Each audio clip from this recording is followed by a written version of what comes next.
All right, good afternoon, everybody. My name is Kevin McMahill. I'm the sheriff for the Las Vegas Metropolitan Police Department.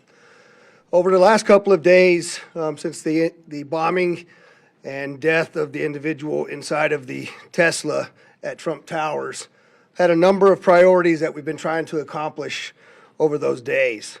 The first one of those priorities was to confirm that there's no further threat. I think we've completed that. The second was to positively identify the suspect. We've also done that today. I can confirm that that is Matthew Livelsberger. We also wanted to confirm that there were no other actors involved in this incident. I believe we've done that, and you'll hear much more about that as we move forward today. We've also today, I'm going to be able to share with you some of what we believe to be his plans and motives as to why he conducted this attack. Now, before we go on, I want to just address a couple of things before we get too far along here. I want you to know that we're very well aware of a podcast that is going around today and the contents of the letter in that podcast. And I just want you to understand that since we've been conducting these press conferences, I have only given you information that we have verified and deemed to be factually accurate. We've been aware of that document for a while now, and we still have not completely gone all the way through that and verified that entirely. We are in one of the two telephones and one laptop, so one telephone and one laptop that we still have not been able to get into. There is one cell phone that we are getting into, and I can tell you that we are barely scratching the surface and almost hourly receiving additional information requiring substantial investigative effort on the part of this joint investigation between ourselves, the FBI, and the ATF. And so, again, while I understand all of that is out there, I believe it is our responsibility to give you what we know to be a fact, and that is what I will continue to do as we move forward. A couple of questions came up in regards to the positive identification of the suspect in the vehicle. I want to give you a couple of photographs as to what it was that we had some conversation around, because there's some tattoo comparisons that we needed to do. And in those tattoo comparisons, in this particular photograph, you can see a tiger tattoo, and there's a secondary tattoo on the stomach that the wife had told us about. You can see that some of it is burnt, some of it is not burnt, and while the body was still in the vehicle, we were unable to identify those specific tattoos until we were able to remove some of it. Secondarily to that, there's also a surveillance photograph that we obtained of our subject in Colorado wearing that very distinctive brown jacket. You'll see that a little bit later here in some of the photographs that one of the assistant sheriffs is going to talk to you about. There's also a lot of conversation that I hear out there about the fact that the identifications, the credit cards, and the number of things that I provided to you previously did not show up as burnt in the explosion in the vehicle. And so I did think it was important for me to address a couple of those issues so you understand where we're at. That's a photograph of the wallet. It's a leather wallet. Clearly it's burnt up pretty well.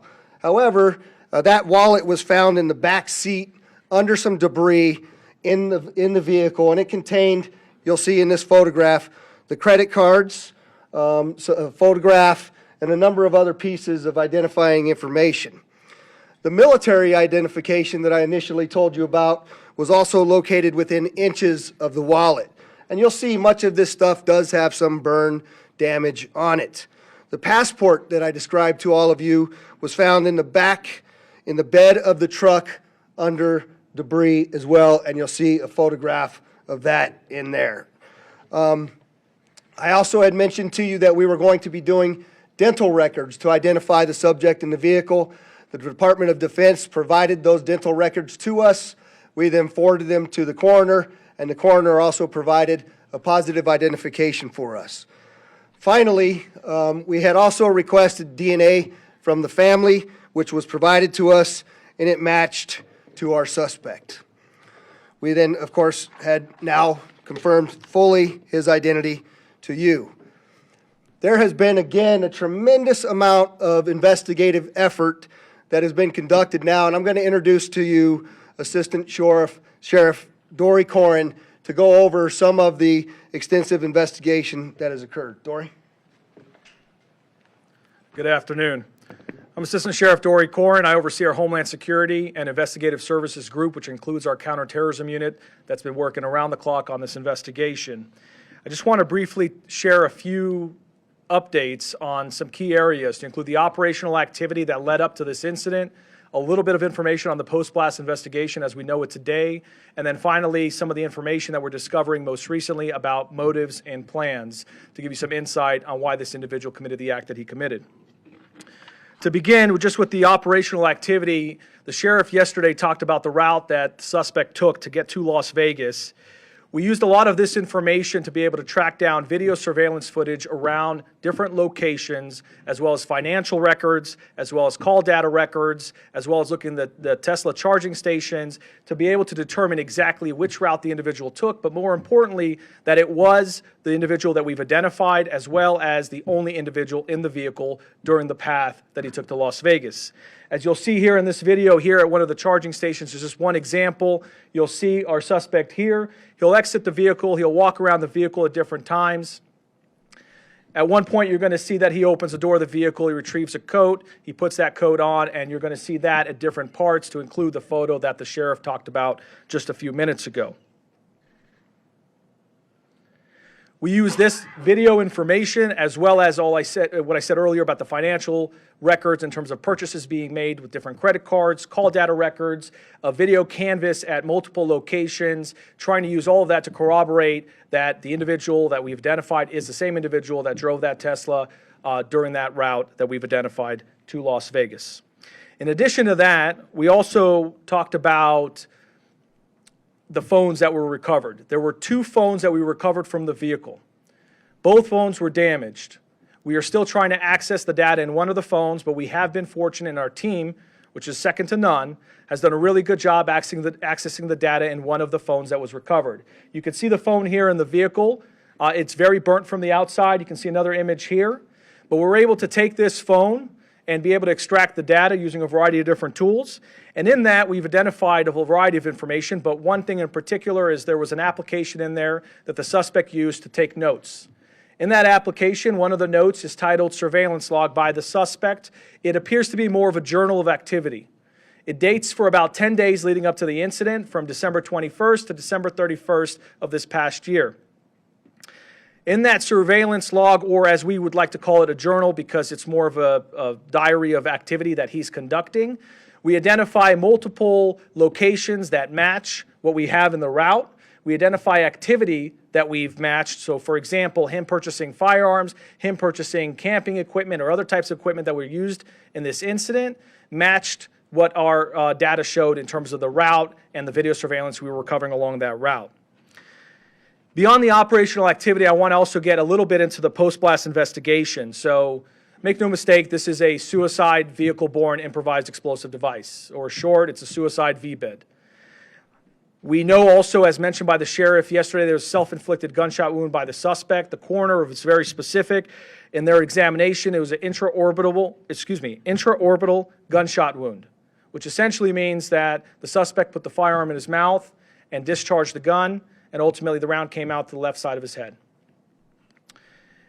In addition to that, in terms of our assessment of the post-blast to confirm that he's the only individual involved and the only individual in the vehicle, we did a variety of video and photo comparisons to match the clothing.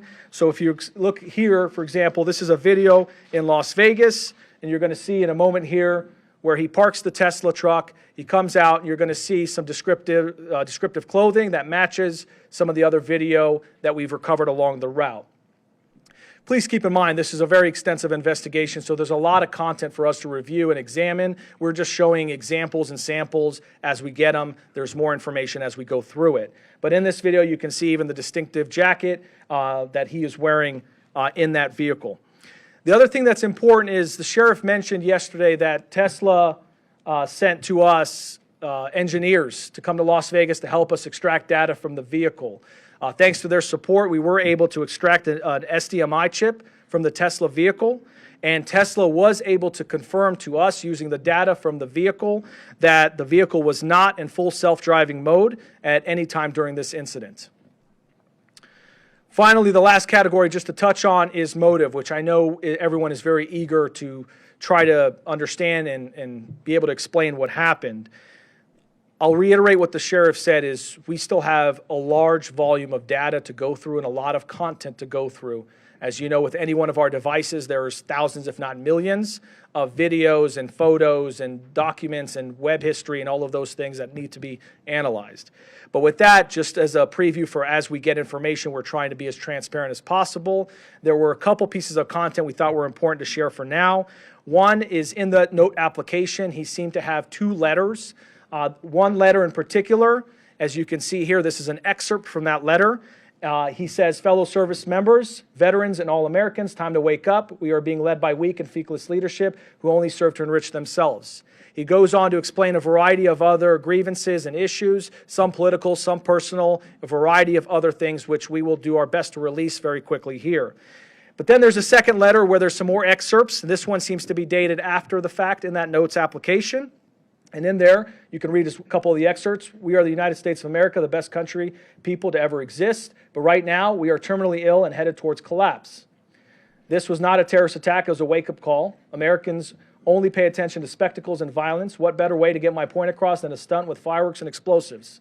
Why did I personally do it now? I need to cleanse my mind of the brothers I've lost and relieve myself of the burden of the lives I took. I'd like to just also expand on that and understand that these are just excerpts. In there, he does offer additional information that is varying on the spectrum in terms of political grievances, issues about the conflicts elsewhere, not here, domestic issues, societal issues, a variety of other things, including personal challenges as well. We are intending to release those initial letters so people can understand the best they can what the person's thought process was at one point in time. However, please understand there is still a lot more content to go through, and that may change. There may be a lot more information that we recover that explains either more or shows a change in mindset at different times. Just before I turn it over to FBI Special Agent Spencer Evans, I just want to take a note and just mention what the sheriff said, which is our counterterrorism section and all of the people involved in this have been working around the clock 24/7, tirelessly, truly through the night. They are second to none, and we really appreciate everything they're doing. With that, turn it over to the FBI. Good afternoon. My name is Spencer Evans. I serve as the Special Agent in charge of the FBI's Las Vegas division. I'd like to express gratitude for everyone that's here today, and especially the partnerships that Sheriff Corrin just highlighted. It's been seamless collaboration between the FBI, ATF, Army, CID, Las Vegas Metropolitan Police Department. You know, if you walked into one of the command posts and someone's not wearing a uniform, you wouldn't be able to tell who works for which agency, and it's been outstanding collaboration. We do have significant updates that we're sharing with you from an investigative standpoint, but just want to reiterate, as Sheriff Corrin mentioned, there is still a lot of ongoing investigation. We have terabytes of data that we have to analyze. We have outstanding search warrants and subpoenas, interviews that are being conducted around the globe as we try to paint a comprehensive picture of exactly what happened. That being said, we do feel confident that we have a much better sense of how we arrived at the events of the 1st of January and additional information that we can provide. So I'd like to first begin by addressing something that continues to be widely speculated, whether or not there was any connection between what happened in New Orleans on New Year's Day and then the incident here in Las Vegas just a few hours later. Just to be clear, there is no evidence that these two events are connected. The only things that we have connecting them are incidental, what we believe to be coincidental similarities in that both vehicles were rented through the same service, that they were both subjects served in the military, that they both stayed at an Airbnb, things like that. We've identified no telephonic or email communication between the subjects, no information that suggests that they knew each other, that they ever served in the same unit, that they were ever assigned at the same place at the same time and had interaction, and no witness interviews have corroborated or provided any information that the two events are connected in any way. In similar fashion, we have not identified any connection between this subject and any other terrorist organization. During the FBI's international investigation to date, as I mentioned, we have interviewed family members, friends, the subject's associates, and military members that he served with around the globe. Through these interviews, we've found that the subject held no animosity towards the president-elect. That's something that's also been reported. Investigative steps have discovered, and information from the Army indicates, that he likely suffered from PTSD, and we are also aware that there were potential other family issues or personal grievances in his own life that may have been contributing factors. Again, we're looking into all of that. It's evident that the subject considered, planned, and thoughtfully prepared for this act alone. That's what we believe, and we have no information to the contrary at this point. The FBI has been able to confirm some of this through the utilization of video footage in public areas as he traveled from Denver to Las Vegas. We have video footage that shows that he is alone outside of the vehicle, and that corroborates, again, what Las Vegas Metropolitan Police Department footage has also shown. The FBI, as the sheriff indicated, facilitated obtaining DNA from a family member that was able to be conclusively matched to confirm the subject's identity. As Sheriff Corrin mentioned, although this incident is more public and more sensational than usual, it ultimately appears to be a tragic case of suicide involving a heavily decorated combat veteran who is struggling with PTSD and other issues. Yesterday, I wanted to highlight, I mentioned a tip that was unverified that the FBI had received. Sheriff McMahill will talk about this. It's now floating around there on podcasts. This is a tip that the FBI received after the bombing occurred that seemed to describe some of the personal grievances that the subject may have held. We still have not conclusively determined that that's from the subject, but feel confident based on evidence that we're uncovering on his devices that that was in fact from Leivelsberger. I want to reiterate that, prior to this incident, the FBI did not have any information on this subject. He was not on our radar. He didn't have criminal history. There was nothing that we would have been looking into him for up until this point. Last thing I just wanted to highlight briefly is it's not lost on us. We understand that there were victims. While the subject himself was the only person that was deceased, there were several folks that were injured, and obviously any sort of incident like this has a traumatic impact on the greater community and folks that are rightly so going to be scared and concerned, and some people that were inconvenienced and some that were taken to the hospital with injuries. We'd like to remind everyone that we're working with Las Vegas Metropolitan Police Department advocates, the Office of Emergency Services advocates, and the Southern Nevada Resiliency Justice Center to offer services to these victims. We recognize that there may be victims that are yet unidentified, so for those that might be suffering or otherwise impacted, we'd ask you to reach out to the FBI at 1-800-CALL-FBI. And in similar fashion, as we reiterated yesterday, anyone who has tips related to the subject or this particular incident, please call us at 1-800-CALL-FBI or submit a tip online at tips.fbi.gov. And with that, I'll turn it over to the Assistant Special Agent in Charge from the ATF, Kenny Cooper.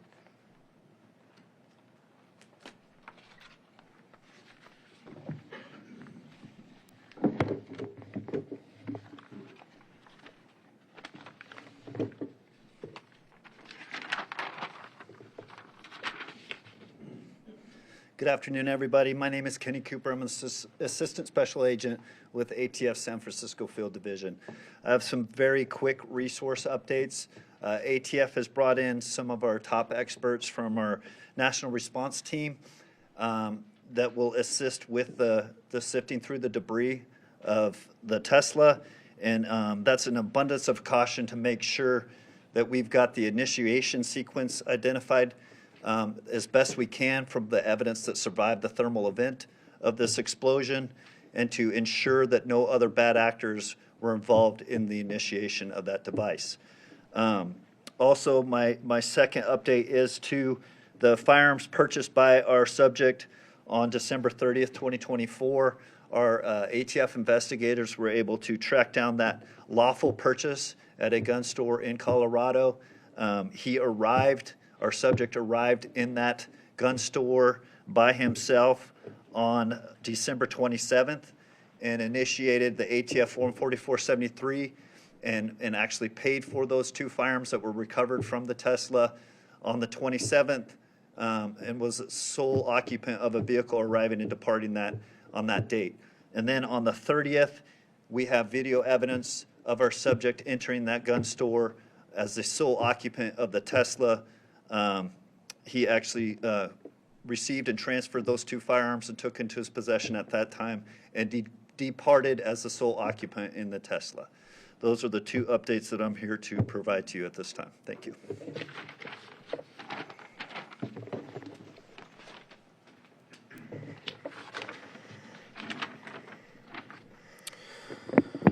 All right, with that, we'll entertain a couple questions. If you could, please identify yourself, and we'll go from there. David? David Charnes, KLAS TV. Thanks for taking my question. Two quick questions. One, the video that you showed of him with the Tesla was able to extract that for you from the device, from the card. The video you showed him walking around and at the charging stations. Yeah, so let me just, the question was, can we, the video that we show, sorry, I was standing back there, so I wasn't sure which one you were looking at, but the question is, the video that we showed at the Tesla charging stations, who provided that to us? I'll let Dory answer that. Without getting too far into the technicalities, there are various components in there that were retrieved. The SDMI card, it was not where the video was retrieved from. That was where we got the data to be able to determine that it was not in self-driving mode. However, Tesla did provide and helped our team be able to recover the thumb drive that records other types of data to include video by the Tesla. In what state is this in? Do we know? Kingman, Arizona. Second question is about the detonation. There's a lot of questions. How was he able to die by suicide and set this off? Can you just in very basic terms explain how that could happen to kind of stop these conspiracies that he's not?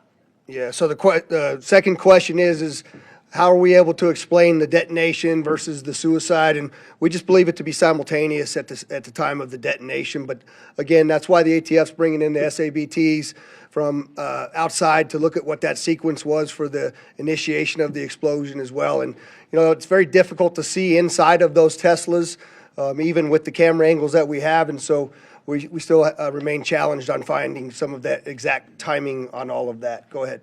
Hi, Stephanie Price, Fox News. Hi, Stephanie. Hi.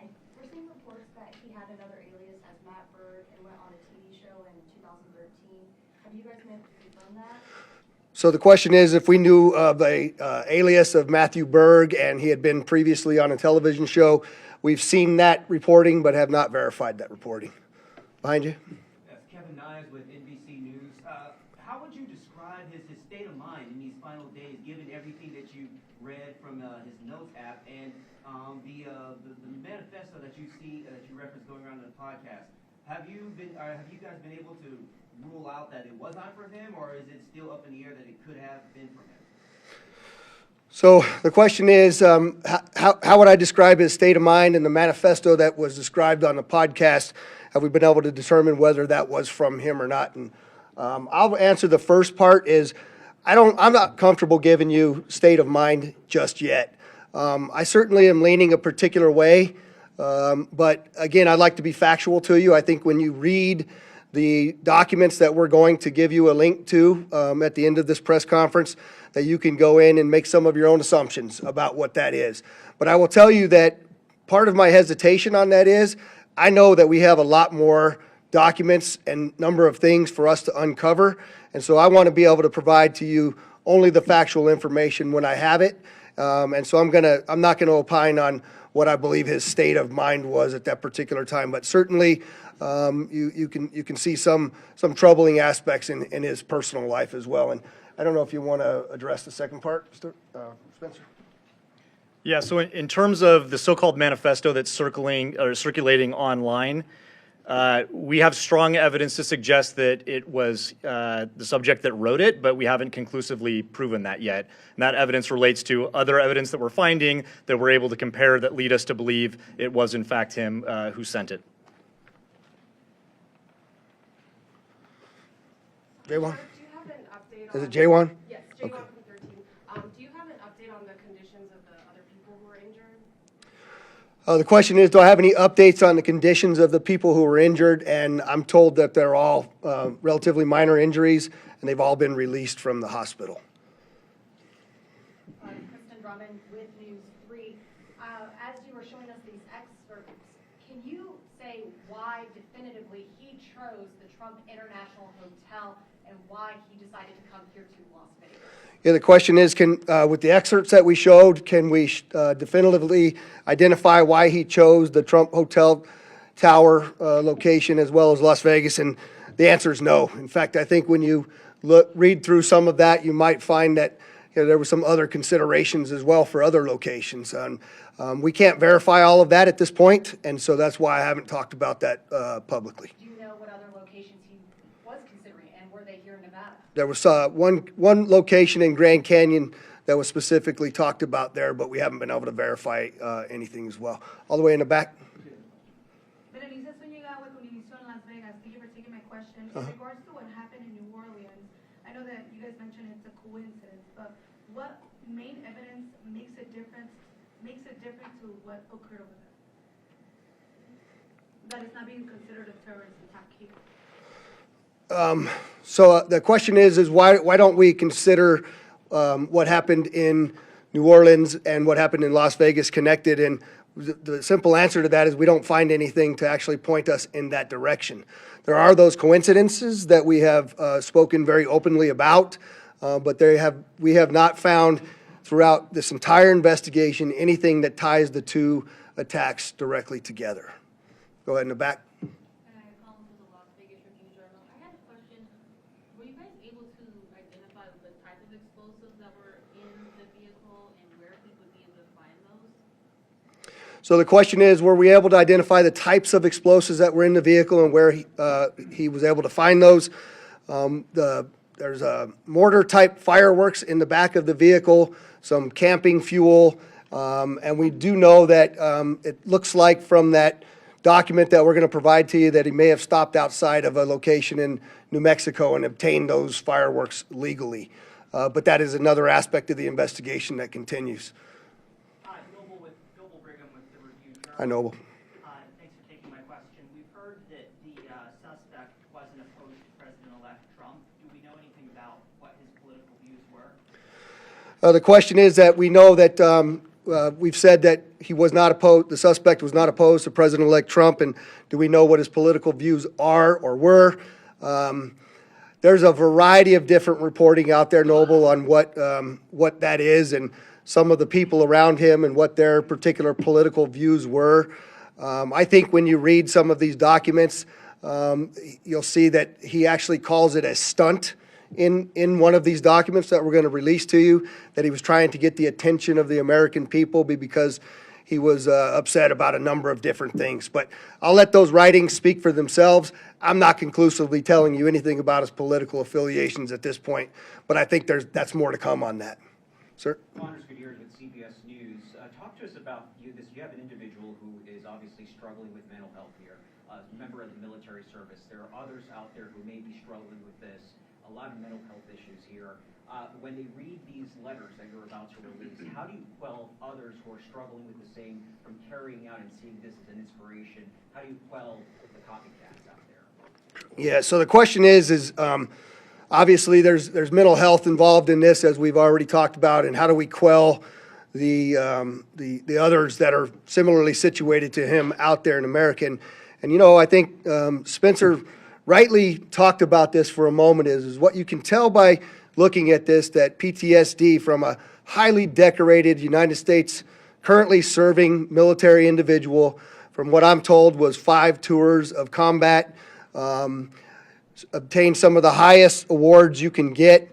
It's not much different, quite frankly, than the reasoning why we started our wellness bureau here at Metro and taking care of the heart, mind, body, and soul of the people that are out there doing this work, because they're exposed to things, they see things, they hear things, they feel things, and they smell things that most normal people don't have to do. And the heroes that are serving in the military and on the front lines of America's policing are challenged that way. And so I think, we need to really pay attention to those individuals, pay attention to what mental health in America looks like. And I think this is just one more incident that brings that to the forefront of where it is that we are in talking about these types of things.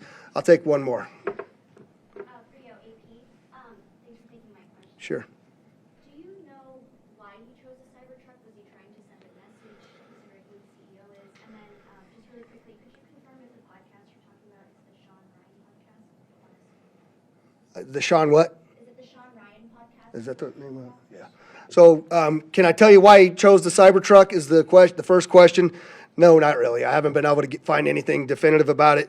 Secondly, is it the Sean Ryan podcast? And yeah, that's the podcast that I'm referring to. And I'm sorry, there was one more hand over here that, go ahead. Guy Tannenbaum, Channel 13 here in Las Vegas. Hi. Has there been any more speculation, more understanding on why he chose the route that he chose? Obviously, coming from Colorado, you can go through Utah. That's a more common way to hit the 15.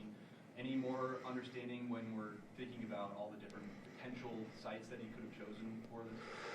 So the question is do we know why he chose the route that he chose? I don't think we can tell you we know why he chose it, but I can tell you that there's some writings in those documents that we're going to release to you that he mentioned going to the border as well as going to the Grand Canyon. And so we continue to look through all of the available evidence to help us answer that question better. And with that, I'd just like to, again, thank you all for the great work you're doing in helping us get this story out. And obviously, as we get additional information, we'll push it out to you. Thank you very much. Thanks for watching. Stick around by subscribing today and don't miss a single video.